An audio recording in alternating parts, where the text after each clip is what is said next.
الاخلاص نام۔ الاخلاص اس سورہ کا محض نام ہی نہیں ہے بلکہ اس کے مضمون کا عنوان بھی ہے، کیونکہ اس میں خالص توحید بیان کی گئی ہے۔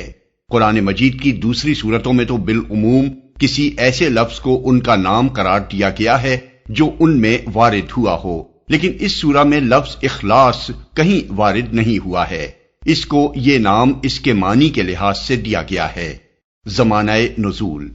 اس کے مکی اور مدنی ہونے میں اختلاف ہے، اور یہ اختلاف ان روایات کی بنا پر ہے جو اس کے سبب نزول کے بارے میں منقول ہوئی ہیں۔ ذیل میں ہم ان کو سلسلہ وار درج کرتے ہیں۔ حضرت عبداللہ بن مسعود رضی اللہ عنہ کی روایت ہے کہ قریش کے لوگوں نے رسول اللہ صلی اللہ علیہ وسلم سے کہا کہ اپنے رب کا نسب ہمیں بتائیے۔ اس پر یہ سورت نازل ہوئی۔ طبرانی۔ اکرمہ نے ابن عباس رضی اللہ عنہ سے روایت کی ہے کہ یہودیوں کا ایک گروہ رسول اللہ صلی اللہ علیہ وسلم کی خدمت میں حاضر ہوا۔ انہوں نے کہا کہ اے محمد صلی اللہ علیہ وسلم، ہمیں بتائیے کہ آپ کا وہ رب کیسا ہے جس نے آپ کو بھیجا ہے۔ اس پر اللہ تعالیٰ نے یہ سورت نازل فرمائی۔ ابن ابی حاتم، ابن عدی، بیہقی فی الاسماء والصفات۔ ضحاک اور قتادہ اور مقاتل کا بیان ہے کہ یہودیوں کے کچھ علماء حضور صلی اللہ علیہ وسلم کے پاس آئے اور انہوں نے کہا، اے محمد، اپنے رب کی کیفیت ہمیں بتائیے، شاید کہ ہم آپ پر ایمان لے آئیں۔ اللہ نے اپنی صفت تورات میں نازل کی ہے، آپ بتائیے کہ وہ کس چیز سے بنا ہے، کس جنس سے ہے، سونے سے بنا ہے یا تانبے سے یا پیتل سے یا لوہے سے یا چاندی سے، اور کیا وہ کھاتا اور پیتا ہے، اور کس سے اس نے دنیا وراثت میں پائی ہے، اور اس کے بعد کون اس کا وارث ہوگا۔ اس پر اللہ تعالیٰ نے یہ سورت نازل فرمائی۔ ابن عباس رضی اللہ عنہ کی روایت ہے کہ نجران کے عیسائیوں کا ایک وفد 7 پادریوں کے ساتھ نبی صلی اللہ علیہ وسلم کی خدمت میں حاضر ہوا، اور اس نے حضور صلی اللہ علیہ وسلم سے کہا، ہمیں بتائیے آپ کا رب کیسا ہے، کس چیز سے بنا ہے۔ آپ نے فرمایا، میرا رب کسی چیز سے نہیں بنا ہے، وہ تمام اشیاء سے جدا ہے۔ اس پر اللہ تعالیٰ نے یہ سورت نازل فرمائی۔ ان روایات سے معلوم ہوتا ہے کہ مختلف مواقع پر مختلف لوگوں نے رسول اللہ صلی اللہ علیہ وسلم سے اس معبود کی ماہیت اور کیفیت دریافت کی تھی جس کی بندگی و عبادت کی طرف آپ صلی اللہ علیہ وسلم لوگوں کو دعوت دے رہے تھے، اور ہر موقع پر آپ نے اللہ تعالیٰ کے حکم سے ان کو جواب میں یہی سورت سنائی تھی۔ سب سے پہلے یہ سوال مکہ میں قریش کے مشرکین نے آپ سے کیا، اور اس کے جواب میں یہ سورت نازل ہوئی۔ اس کے بعد مدینہ طیبہ میں کبھی یہودیوں نے، کبھی عیسائیوں نے، اور کبھی عرب کے دوسرے لوگوں نے حضور صلی اللہ علیہ وسلم سے اسی نوعیت کے سوالات کیے، اور ہر مرتبہ اللہ تعالیٰ کی طرف سے اشارہ ہوا کہ جواب میں یہی سورت آپ ان کو سنا دیں۔ بس صحیح بات یہ ہے کہ یہ سورت دراصل مکی ہے، بلکہ اس کے مضمون پر غور کرنے سے محسوس ہوتا ہے کہ یہ مکہ کے بھی ابتدائی دور میں نازل ہوئی ہے، جب اللہ تعالیٰ کی ذات و صفات کے بیان میں قرآن کی مفصل آیات ابھی نازل نہیں ہوئی تھیں۔ موضوع اور مضمون۔ شان نزول کے بارے میں جو روایات اوپر درج کی گئی ہیں، ان پر ایک نگاہ ڈالنے سے معلوم ہو جاتا ہے کہ جب رسول اللہ صلی اللہ علیہ وسلم توحید کی دعوت لے کر اٹھے تھے، اس وقت دنیا کے مذہبی تصورات کیا تھے۔ بت پرست مشرکین ان خداؤں کو پوج رہے تھے جو لکڑی، پتھر، سونے، چاندی وغیرہ مختلف چیزوں کے بنے ہوئے تھے، شکل، صورت اور جسم رکھتے تھے۔ دیویوں اور دیوتاؤں کی باقاعدہ نسل چلتی تھی، کوئی دیوی بے شوہر نہ تھی اور کوئی دیوتا بے زوجہ نہ تھا۔ مشرکین کی ایک بڑی تعداد اس بات کی قائل تھی کہ خدا انسانی شکل میں ظہور کرتا ہے اور کچھ لوگ اس کے اوتار ہوتے ہیں۔ عیسائی اگرچہ ایک خدا کو ماننے کے مدعی تھے، مگر ان کا خدا بھی کم از کم ایک بیٹا تو رکھتا ہی تھا، اور باپ بیٹے کے ساتھ خدائی میں روح القدس کو بھی حصے دار ہونے کا شرف حاصل تھا۔ حتیٰ کہ خدا کی ماں بھی ہوتی تھی اور اس کی ساس بھی۔ یہودی بھی ایک خدا کو ماننے کا دعویٰ کرتے تھے، مگر ان کا خدا بھی مادیت اور جسمانیت اور دوسری انسانی صفات سے خالی نہ تھا۔ وہ ٹہلتا تھا، انسانی شکل میں نمودار ہوتا تھا، اپنے کسی بندے سے کشتی بھی لڑ لیتا تھا، اور ایک عدد بیٹے یعنی عزیر کا باپ بھی تھا۔ ان مذہبی گروہوں کے علاوہ مجوسی آتش پرست تھے اور سابعی ستارہ پرست۔ اس حالت میں جب اللہ وحدہ لا شریک کو ماننے کی دعوت لوگوں کو دی گئی تو ان کے ذہن میں یہ سوالات پیدا ہونا ایک لازمی امر تھا کہ وہ رب ہے کس قسم کا جسے تمام ارباب اور معبودوں کو چھوڑ کر تنہا ایک ہی رب اور معبود تسلیم کرنے کی دعوت دی جا رہی ہے۔ فضیلت اور اہمیت۔ یہی وجہ ہے کہ رسول اللہ صلی اللہ علیہ وسلم کی نگاہ میں اس سورت کی بڑی عظمت تھی، اور آپ مختلف طریقوں سے مسلمانوں کو اس کی اہمیت محسوس کراتے تھے تاکہ وہ کثرت سے اس کو پڑھیں اور عوام الناس میں اسے پھیلائیں، کیونکہ یہ اسلام کے اولین بنیادی عقیدے یعنی توحید کو 4 ایسے مختصر فقروں میں بیان کر دیتی ہے جو فوراً انسان کے ذہن نشین ہو جاتے ہیں اور آسانی سے زبانوں پر چڑھ جاتے ہیں۔ احادیث میں کثرت سے یہ روایات بیان ہوئی ہیں کہ حضور صلی اللہ علیہ وسلم نے مختلف موقعوں پر مختلف طریقوں سے لوگوں کو بتایا کہ یہ سورت 1/3 قرآن کے برابر ہے۔ بخاری، مسلم، ابو داؤد، نسائی، ترمذی، ابن ماجہ، مسند احمد، طبرانی وغیرہ میں اس مضمون کی متعدد احادیث ابو سعید خدری، ابو ہریرہ، ابو ایوب انصاری، ابو الدرداء، معاذ بن جبل، جابر بن عبداللہ، ابی بن کعب،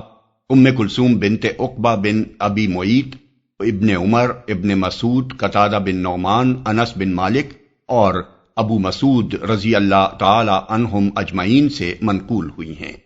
مفسرین نے حضور صلی اللہ علیہ وسلم کے اس ارشاد کی بہت سی توجیحات بیان کی ہیں، مگر ہمارے نزدیک سیدھی اور صاف بات یہ ہے کہ قرآن مجید جس دین کو پیش کرتا ہے اس کی بنیاد 3 عقیدے ہیں، ایک توحید، دوسرے رسالت، تیسرے آخرت۔ یہ سورت چونکہ خالص توحید کو بیان کرتی ہے، اس لیے رسول اللہ صلی اللہ علیہ وسلم نے اس کو 1/3 قرآن کے برابر قرار دیا۔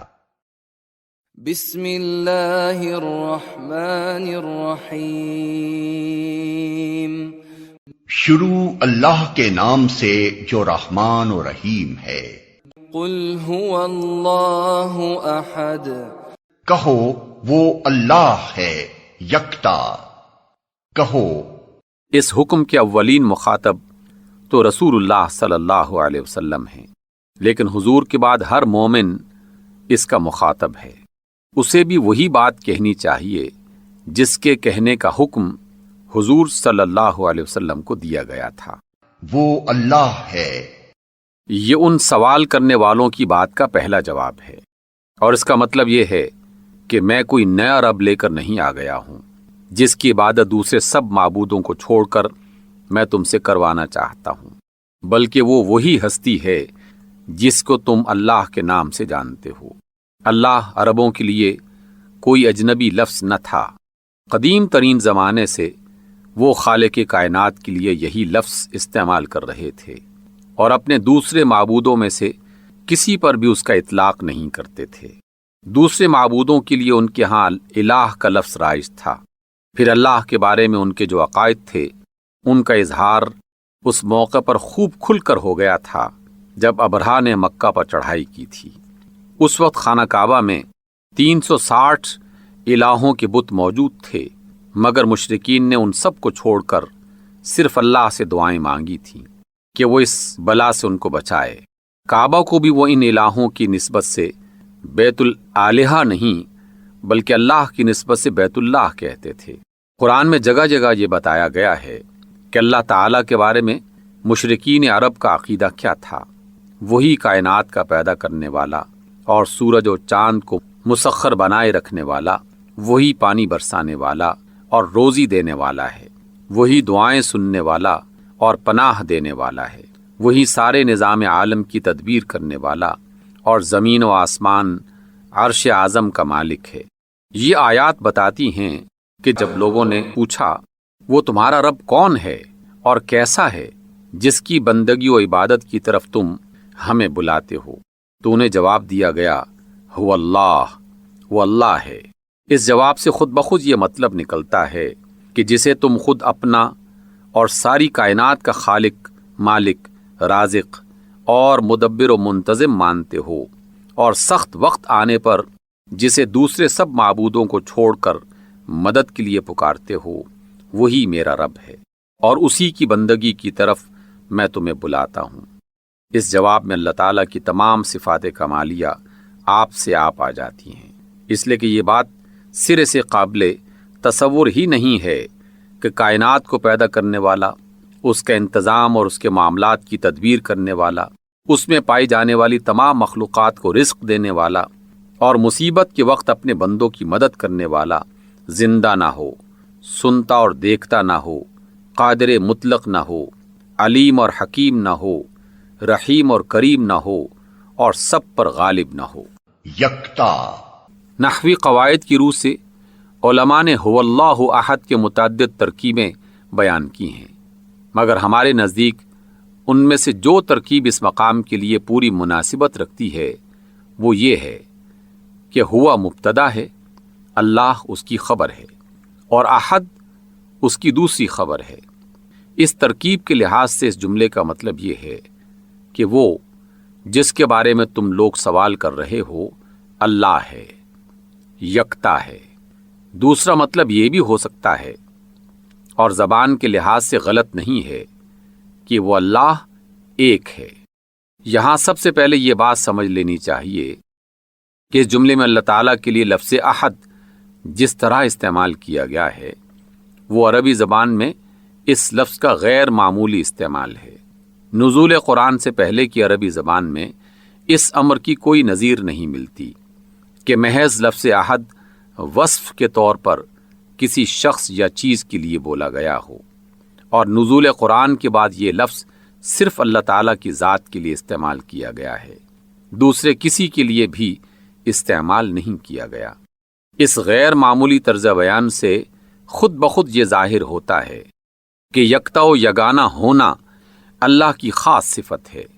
موجودات میں سے کوئی دوسرا اس صفت سے متصف نہیں ہے، وہ ایک ہے، کوئی اس کا ثانی نہیں۔ پھر جو سوالات مشرکین اور اہل کتاب نے رسول اللہ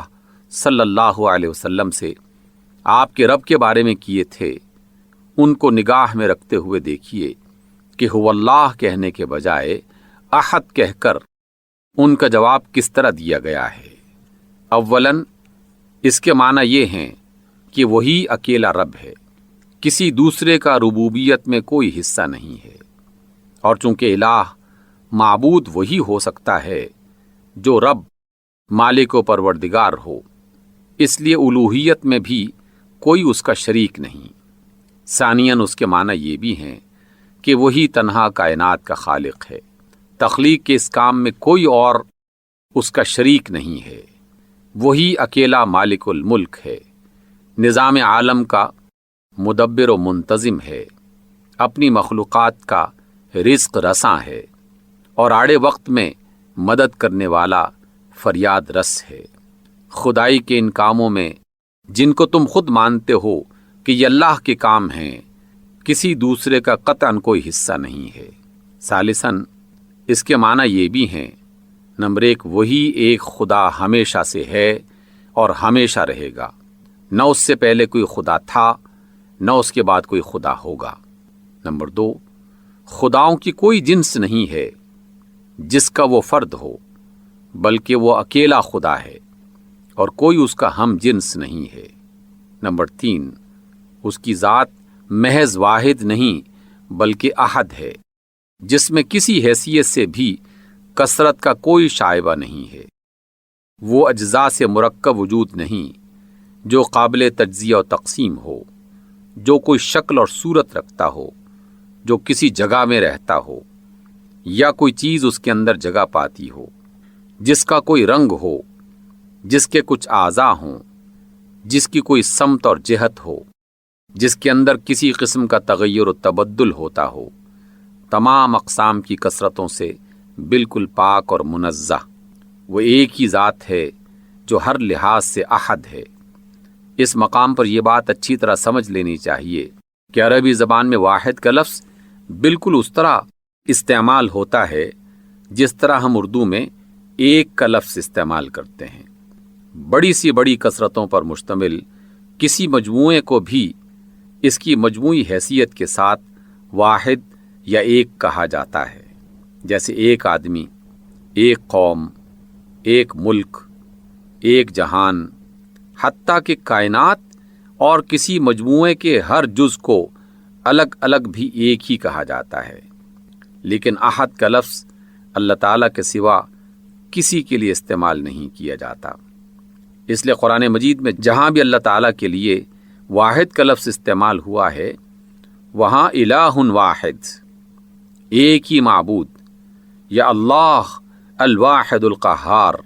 اکیلا اللہ جو سب کو مغلوب کر کے رکھنے والا ہے کہا گیا ہے، محض واحد کہیں نہیں کہا گیا، کیونکہ یہ لفظ ان چیزوں کے لیے بھی استعمال ہوتا ہے جو اپنی ذات میں طرح طرح کی کثرتیں رکھتی ہیں، بخلاف اس کے اللہ کے لیے اور صرف اللہ ہی کے لیے احد کا لفظ مطلقاً استعمال کیا گیا ہے، کیونکہ وجود میں صرف وہی ایک ہستی ایسی ہے جس میں کسی حیثیت سے بھی کوئی کثرت نہیں ہے، جس کی وحدانیت ہر لحاظ سے کامل ہے۔ اللہ الصمد،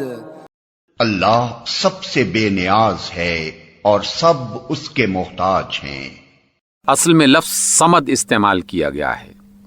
جس کا مادہ صاد میم دال ہے۔ عربی زبان میں اس مادے سے جو الفاظ نکلتے ہیں ان پر ایک نگاہ ڈالنے سے معلوم ہو جاتا ہے کہ اس کے معانی میں بڑی وسعت ہے۔ اس بنا پر آیت اللہ الصمد میں لفظ الصمد کی صحابہ و تابعین اور بعد کے اہل علم سے متعدد تفسیریں منقول ہیں۔ ان میں نمبر 1 صمد وہ ہے جس سے بالاتر کوئی نہ ہو، نمبر 2 جو سب سے بے نیاز اور سب اس کے محتاج ہوں، نمبر 3 جو لازوال ہو، نمبر 4 جو بے عیب ہو،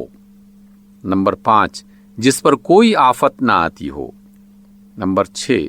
جو اپنی تمام صفات و اعمال میں کامل ہو، نمبر 7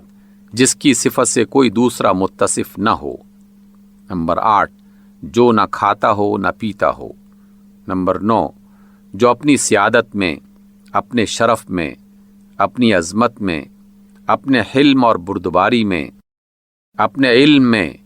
اور اپنی حکمت میں کامل ہو، نمبر 10 جس میں سے نہ کوئی چیز کبھی نکلی ہو نہ نکلتی ہو، نمبر 11 جو اپنی مرضی کے مطابق جو چاہے فیصلہ کرے اور جو کام چاہے کرے، اس کے حکم اور فیصلے پر نظر ثانی کرنے والا کوئی نہ ہو، نمبر 12 جس کی طرف لوگ کسی مصیبت کے نازل ہونے پر مدد کے لیے رجوع کریں، نمبر 13 جس پر سرداری ختم ہو گئی ہو اور ہر ایک اپنی حاجات کے لیے جس کی طرف رجوع کرے۔ اب غور کیجئے کہ پہلے فقرے میں اللہ احد کیوں کہا گیا اور اس فقرے میں اللہ الصمد کہنے کی کیا وجہ ہے؟ لفظ احد کے متعلق ہم بیان کر چکے ہیں کہ وہ صرف اللہ تعالیٰ کے لیے مخصوص ہے، کسی اور کے لیے سرے سے مستعمل ہی نہیں ہے، اس لیے اسے احد یعنی نکرہ کی صورت میں استعمال کیا گیا ہے۔ لیکن صمد کا لفظ چونکہ مخلوقات کے لیے بھی استعمال ہوتا ہے، اس لیے اللہ صمد کہنے کے بجائے اللہ الصمد کہا گیا ہے، جس کے معنی یہ ہیں کہ اصلی اور حقیقی صمد اللہ تعالیٰ ہی ہے۔ مخلوق اگر کسی حیثیت سے صمد ہو بھی تو کسی دوسری حیثیت سے وہ صمد نہیں ہے، اس لیے وہ محض صمد نہیں بلکہ الصمد ہے، یعنی ایک ہی ایسی ہستی ہے جو حقیقت میں صمدیت سے تمام و کمال متصف ہے۔ پھر چونکہ وہ الصمد ہے اس لیے لازم آتا ہے کہ وہ یکتا اور یگانہ ہو، کیونکہ ایسی ہستی ایک ہی ہو سکتی ہے جو کسی کی حاجت مند نہ ہو اور سب جس کے محتاج ہوں۔ 2 یا زائد ہستیاں سب سے بے نیاز اور سب کی حاجت روا نہیں ہو سکتی۔ نیز الصمد ہونے سے یہ بھی لازم آتا ہے کہ وہی ایک معبود ہو، کیونکہ انسان عبادت اسی کی کرتا ہے جس کا وہ محتاج ہو، اور اس سے یہ بھی لازم آتا ہے کہ اس کے سوا کوئی معبود نہ ہو، کیونکہ جو حاجت روائی کی طاقت اور اختیارات ہی نہ رکھتا ہو اس کی بندگی و عبادت کوئی ہوش مند آدمی نہیں کر سکتا۔ لم يلد ولم يولد ولم يكن له كفوا احد، نہ اس کی کوئی اولاد ہے اور نہ وہ کسی کی اولاد، اور کوئی اس کا ہمسر نہیں ہے، نہ وہ کسی کی اولاد۔ مشرکین نے ہر زمانے میں خدائی کا یہ تصور اختیار کیا ہے کہ انسان کی طرح خداؤں کی بھی کوئی جنس ہے جس کے بہت سے افراد ہیں اور ان میں شادی بیاہ اور توالد و تناسل کا سلسلہ چلتا ہے۔ اس جاہلانہ تصور سے انہوں نے اللہ رب العالمین کو بھی پاک اور بالاتر نہیں سمجھا اور اس کے لیے بھی اولاد تجویز کر دی۔ چنانچہ اہل عرب کا یہ عقیدہ قرآن مجید میں بیان کیا گیا ہے کہ وہ فرشتوں کو اللہ تعالیٰ کی بیٹیاں قرار دیتے تھے۔ انبیاء علیہ السلام کی امتیں بھی اس جہالت سے محفوظ نہ رہ سکیں۔ ان کے ہاں بھی کسی بزرگ انسان کو اللہ کا بیٹا قرار دینے کا عقیدہ پیدا ہو گیا۔ ان مختلف توہمات میں دو قسم کے تصورات ہمیشہ خلط ملط ہوتے رہے ہیں۔ بعض لوگوں نے یہ سمجھا کہ جن کو وہ اللہ تعالیٰ کی اولاد قرار دے رہے ہیں وہ ذات پاک کی نسبی اولاد ہیں، اور بعض نے یہ دعویٰ کیا کہ جس کو وہ اللہ کا بیٹا کہہ رہے ہیں اسے اللہ نے اپنا متبنہ بنایا ہے، اگرچہ ان میں سے کسی کی یہ جرت نہیں ہوئی کہ معاذ اللہ کسی کو اللہ کا باپ قرار دے۔ لیکن ظاہر ہے کہ جب کسی ہستی کے متعلق یہ تصور کیا جائے کہ وہ توالد و تناسل سے پاک نہیں ہے، اور اس کے بارے میں یہ خیال کیا جائے کہ وہ بھی انسان کی طرح اس قسم کی کوئی ہستی ہے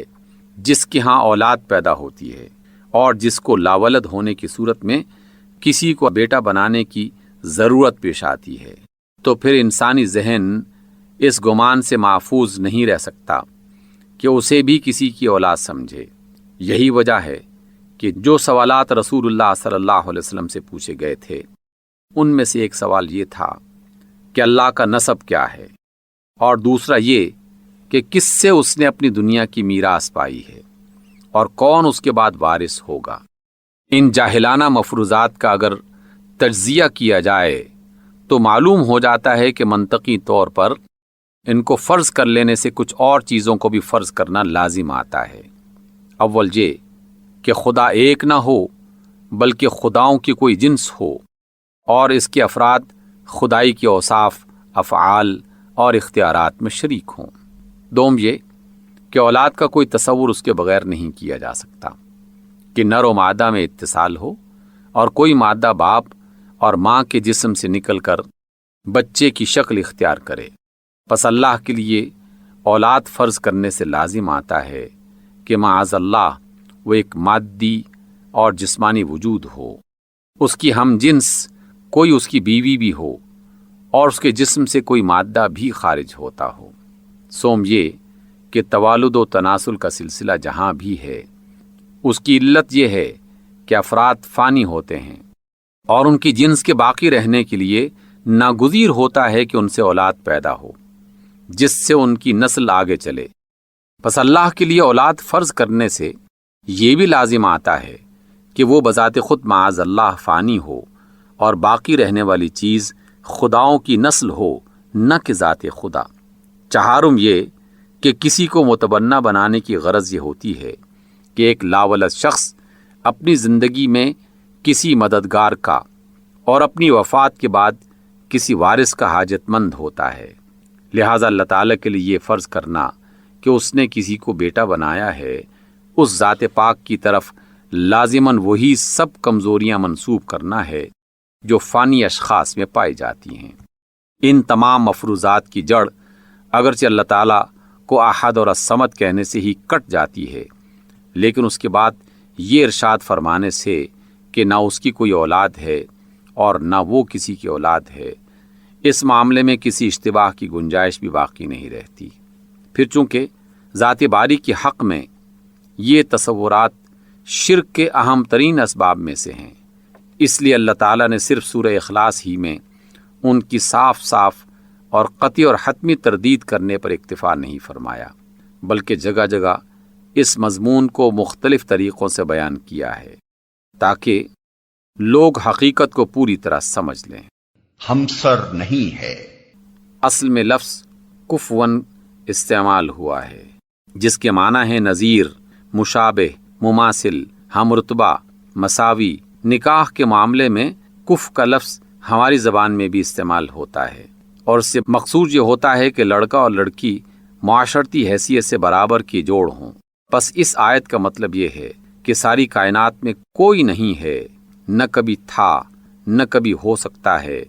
جو اللہ کے مانند یا اس کا ہم مرتبہ ہو، یا جو اپنی صفات، افعال اور اختیارات میں